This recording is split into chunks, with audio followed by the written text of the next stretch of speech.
Hi friend, I am Lee Keckner. Welcome to day number 27 of FYG GYG, Find Your Gift and Give Your Gift.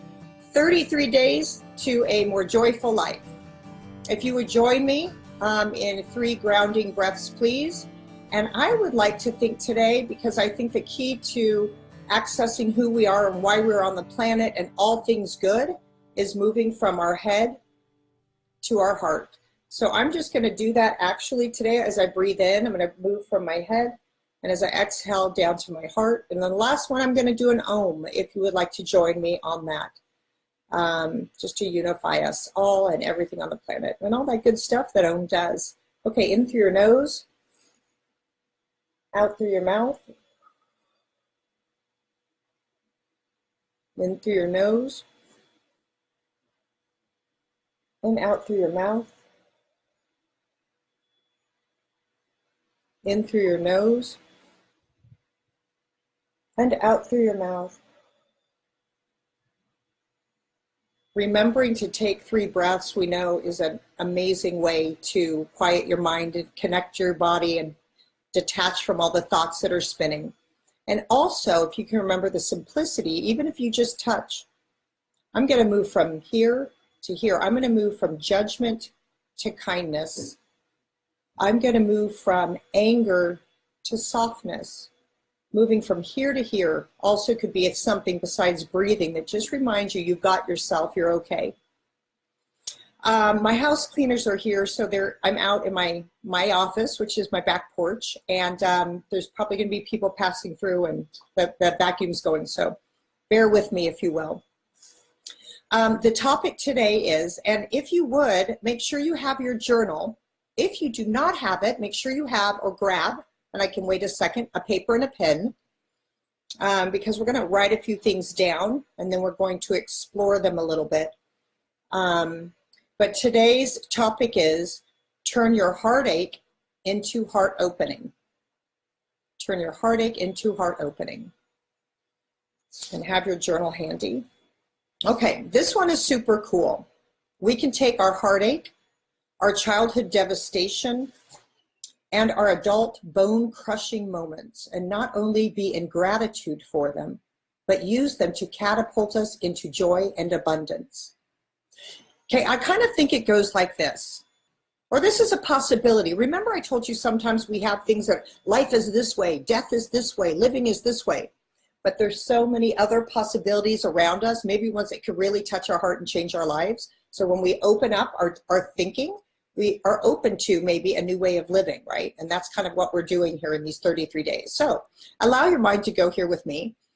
I think that we're up in heaven, our souls, with God, or the greatest energy, the highest power, the universe, that we're floating around up there. And then God says, hey, it's time for your soul to experience humanness, to evolve, to grow. I'm like, fantastic. I take it I'm going to planet Earth. And God is like, yes, you are. So I find out what body I'm getting into, and God says, you know, what do you want to learn there? What do you want to teach? What do you want to, and I'm like, I kind of learned to overcome unworthiness, and maybe to,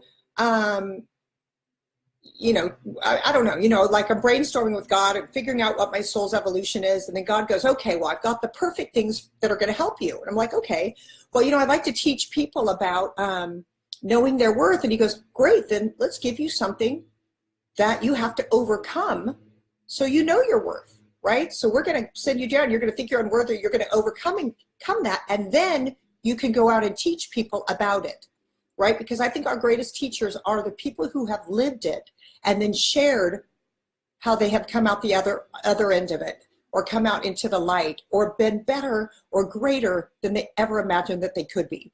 Those are the people I want to hear from, right? Not people who have sat and memorized other people's stuff and gotten degrees because they're a doctor. It's like, great, but you're teaching me about parenting, but you have never had kids. So whose work did you memorize, right?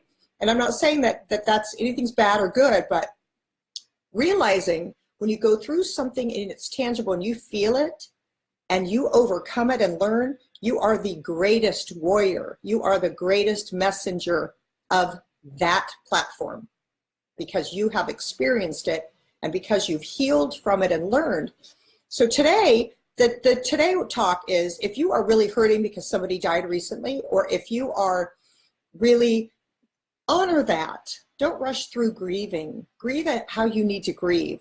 But if it's enough time has been separated between the bone crushing events, like I'm going to cover about myself today, use them to catapult you into your greatness, right? So basically, I think God says, you're going to go down there, you're going to experience heartache, and then when you rise above it, you are going to go out into the world with this bright light and this knowing that that's why you're on the planet. And then you're going to realize all of these things that I thought sucked were actually my biggest gifts, because I learned from them, I grew from them, I healed, and I shared with others to diminish in their suffering, right? We are all storytellers. We all have a different story to tell. All right.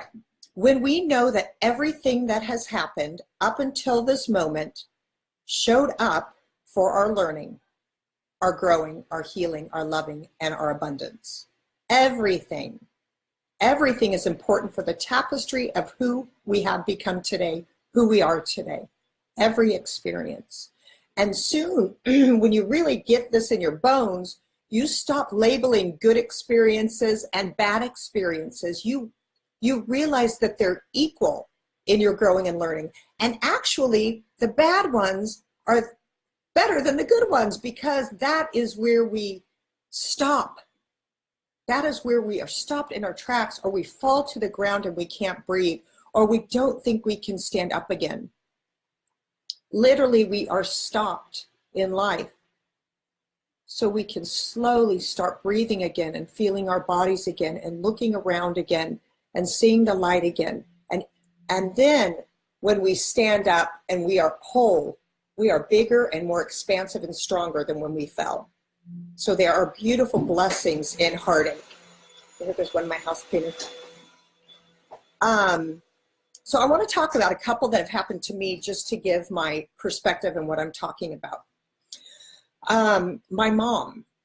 So you know that she was mentally ill in a bed with the door shut. I knew she was there, but I didn't have access to her.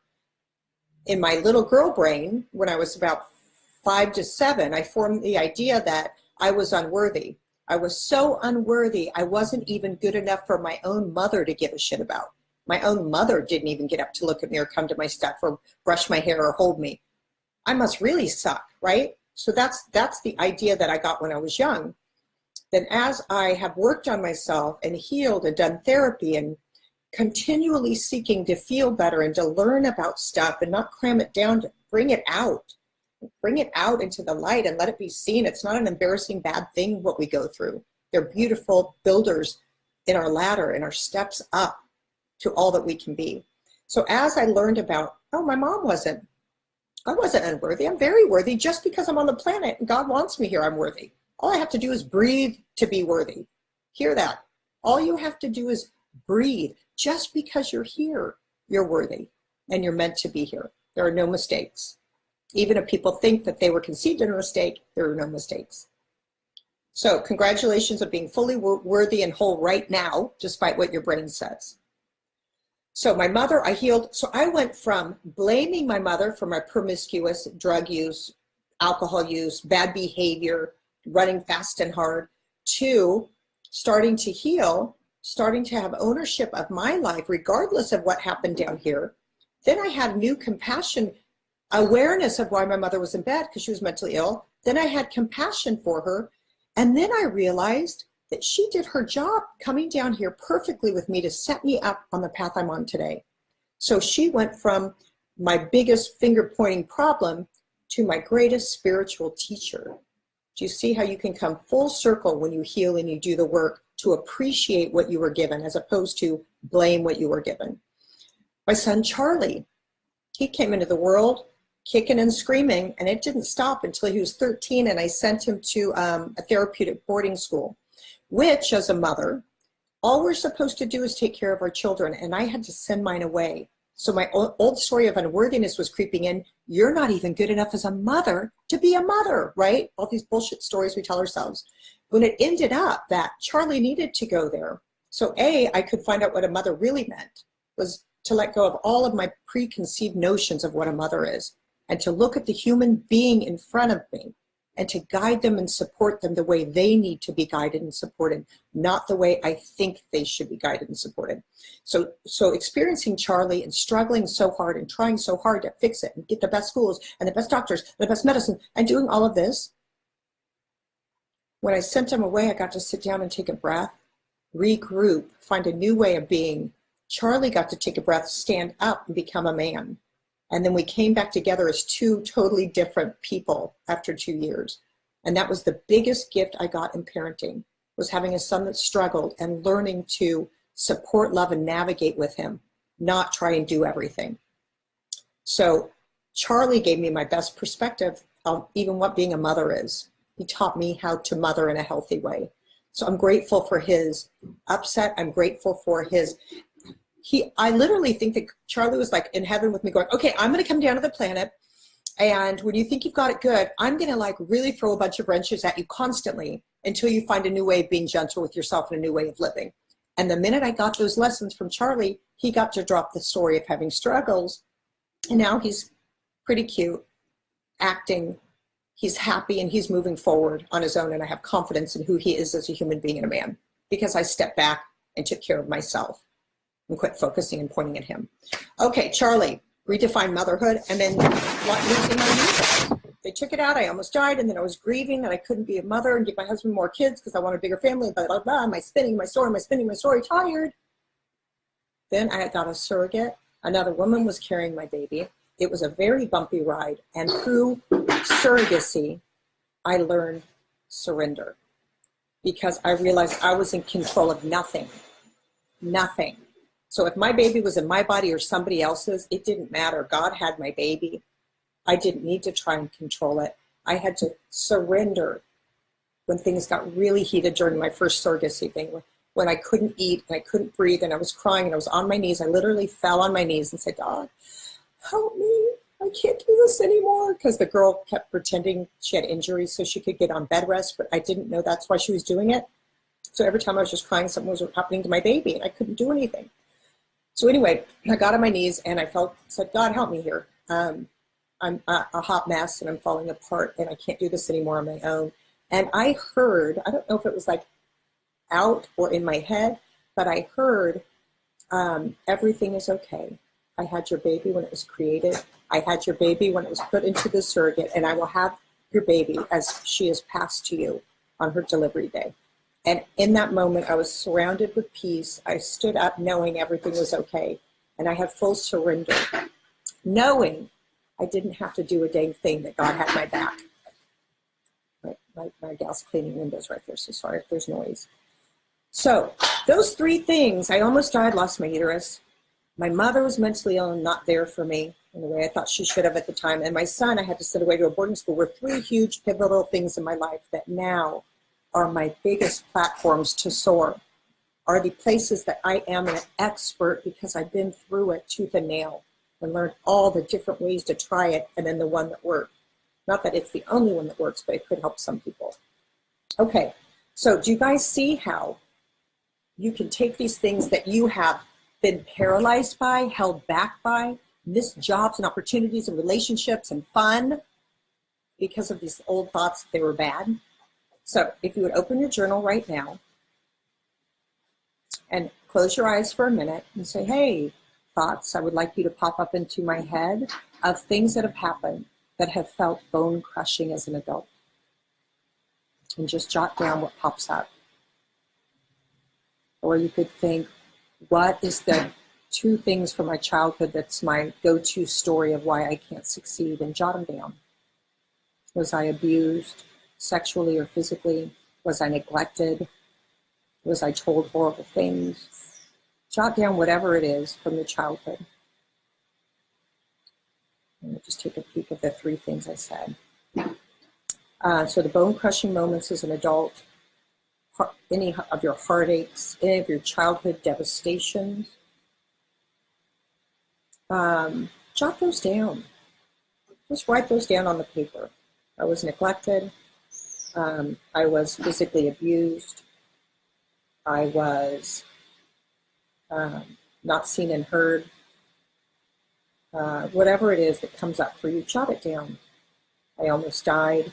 I have a debilitating illness. I lost someone close to me.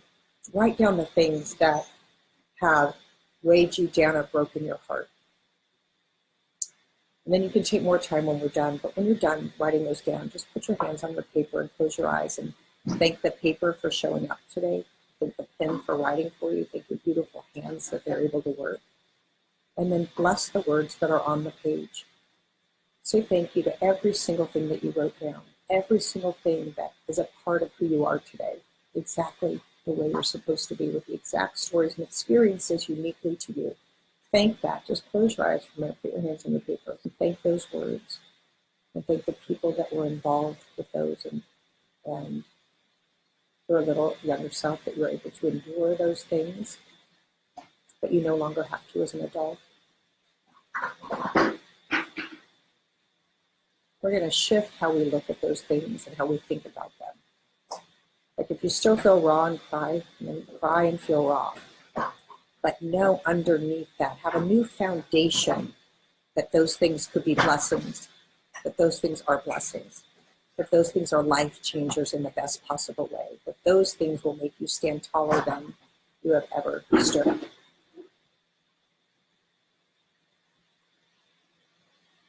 And as you look at those things, and as you work with them, and as you delve into them, and as you jot them down, and as things pop up, think about, I'm just cracking up, but she's just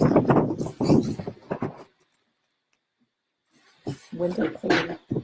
So as things pop up for you, bless them, thank them, love the parts that hurt, and let's start to work with them in a new way. We're no longer a victim, they're not happening now. So let's start to think, how can I use this information to be part of my purpose on the planet?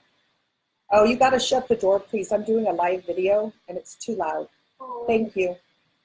They have music going on. I put music on for them so they can like work and clean at the same time and feel good, but it's too loud for my video. Anyway, think about how you can take these things, be grateful for them, hold them in a new way, bring them out of the darkness and into the light as beautiful ornaments that you get to hang all over your tree. And the biggest, most beautiful ornaments are the heartache ornaments. Look at it that way. Use these to empower you to know what your foundation is to spring from. Use this to fill you up with your tools and your tool belt to go out and help people be bearers of light along with you. So congratulations for being alive today, for all the things that you've been through for today. And let's start to let all of them, the good and the bad, be equal and be things that we use to make a difference in the world and to find our gift and to use our gift. Because it was not an accident or an accident that those things happen. Everything is for our learning and growing. And let's be warriors out there, not victims. All right. My quote for today is, "Hello, heartaches, childhood devastations, and adult bone-crushing moments. I am in gratitude to each of you, for you have catapulted me to greatness." Dear God, may we be catapulted today. May we allow ourselves to say, I am a warrior. Everything that has happened to me is a part of my shield and sword for light and love. Let us allow our minds to shift to glory, to kindness, to joyfulness, to happiness. Let us bring out the things that weigh us down and we think are bad, that our ego wants us to think are bad. Let us pull them out and hold them to the light in gratitude. And I send loving light and kindness to everyone today who's watching, if they feel vulnerable or sad as they think about past experiences, that even those thoughts and the thoughts that we hold around the experiences can be brought to the light, can be turned from sadness to gratitude. Because we know that when we are in gratitude, we are in love, joy, and abundance. And that is where we are meant to be, to shine and to be happy and full. Amen.